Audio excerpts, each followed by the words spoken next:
আসসালামু আলাইকুম। এবারের হ্যাপি নিউ ইয়ারটা পালন করছি আমার অফিসের ছাদ থেকে। বেসিক্যালি আমি অফিসে ছিলাম, তো আমার নাইট শিফট ছিল, যে কারণে আমি কোথাও যাইতে পারি নাই।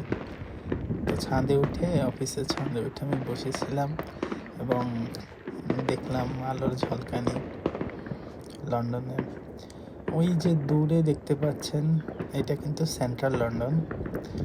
তো আমি একটু পাহাড়ি এলাকায় আছি, তো এখান থেকে সেন্ট্রাল লন্ডন আই, ওই যে অনেক দূরে দেখতে পাচ্ছেন অনেকগুলি আলোর ঝলকানি, এটা হচ্ছে লন্ডন আইয়ের বেসিক্যালি, যেটা পুরা বিশ্বের মানুষ খুব আগ্রহ সহকারে যেটার জন্য অপেক্ষা করে।